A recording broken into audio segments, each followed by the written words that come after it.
നമ്മൾ കാണുന്ന പോലെ അല്ല ഇതിൻ്റെ ഒരു ക്രൂയിസ് കൺട്രോളർ എന്ന് പറയുന്നത്. ഇപ്പം എൻ്റെ ഞാനിപ്പം ഇൻഡിക്കേറ്റ് ചെയ്തിട്ടുള്ള പോയിൻ്റാണ് എൻ്റെ ക്രൂയിസ് കൺട്രോൾ ഫീച്ചർ വരുന്ന പോയിന്റ്. അത് നോർമലി നമുക്ക് എൻഗേജ് ചെയ്യുക. ഇപ്പോൾ എൻഡവറിലൊക്കെ നോക്കിക്കഴിഞ്ഞാൽ നമുക്ക് ക്രൂയിസ് കൺട്രോൾ ഫീച്ചേഴ്സ് വരുന്നത് ഇവിടെയാണ്. നോർമലി മറ്റേതൊരു വണ്ടിയിൽ നോക്കിയാലും നമുക്ക് ക്രൂയിസ് കൺട്രോൾ ഫീച്ചർ വരുന്ന സ്റ്റിയറിംഗ് മൗണ്ട് കൺട്രോൾസിൻ്റെ ഈ ഒരു പോർഷനിലായിരിക്കും. പക്ഷേ ഇതിൽ ആണ് നമുക്ക് ടൊയോട്ടോസിലാണ് നമുക്ക് ഈ ഒരു ഫീച്ചർ നമുക്ക് താഴെയായിട്ട് കണ്ടിട്ടുള്ളത്.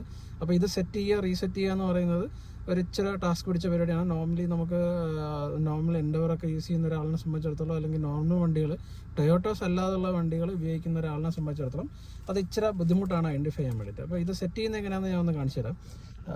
ഇന്നത്തെ വീഡിയോയിൽ നമ്മൾ മെയിനായിട്ടും അതാണ് കോൺസെൻട്രേറ്റ് ചെയ്യുന്നത്, എങ്ങനെയാണ് നമ്മൾ ക്രൂയിസ് കൺട്രോൾ എൻഗേജ് ചെയ്യുക എന്നുള്ളത്.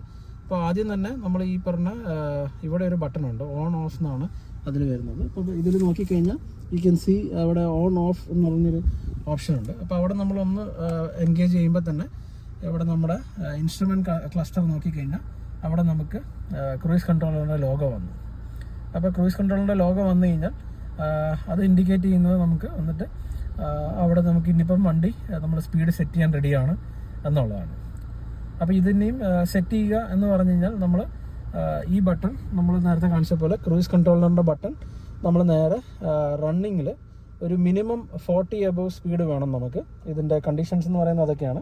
40 എബോവ് സ്പീഡിൽ നമ്മൾ നേരെ ഇത് ഡൗണിലേക്ക് പ്രസ് ചെയ്യുക. ഡൗണിലേക്ക് പ്രസ് ചെയ്ത് ഒന്ന് വിട്ട് ചെയ്യുമ്പോഴത്തേക്കും നമുക്കവിടെ സ്പീഡ് ലോക്ക് എന്ന് പറഞ്ഞിട്ട് നമുക്കവിടെ സ്പീഡ് എത്രയിലാണ് നമ്മളുടെ റണ്ണിങ് സ്പീഡ് എന്നുള്ളത് അവിടെ കാണിക്കും. അപ്പോൾ നമ്മളിപ്പോൾ റണ്ണിങ് ഒരു 40-45 അവിടെ നമുക്ക് ഡിസ്പ്ലേയിൽ തന്നെ ഈ പറഞ്ഞ സ്പീഡ് അവിടെ ഇൻഡിക്കേറ്റ് ചെയ്തിട്ടാണ് അത് വരിക. പിന്നെ അത് നമുക്ക് ഡിസെൻഗേജ് ചെയ്യണമെങ്കിൽ ഒന്ന് മുകളിലേക്ക് ഈ ബട്ടൺ തന്നെ, ഇതേ ബട്ടൺ നേരെ മുകളിലേക്ക് അടിച്ചു കഴിഞ്ഞാൽ അത് ഡിസെൻഗേജ് ആവും, ക്യാൻസൽ ആവുകയും ചെയ്യും. പിന്നെ ഇതിൽ റണ്ണിങ്ങിൽ തന്നെ നമുക്ക് സ്പീഡ് കൂട്ടാനും കുറയ്ക്കാനും തന്നെ ഇത് മുകളിലേക്കും താഴോട്ടും പ്ലസ് മൈനസ് അങ്ങോട്ടും ഇങ്ങോട്ടും അപ്പ് ആൻഡ് ഡൗൺ ആരോസ് ആണ്.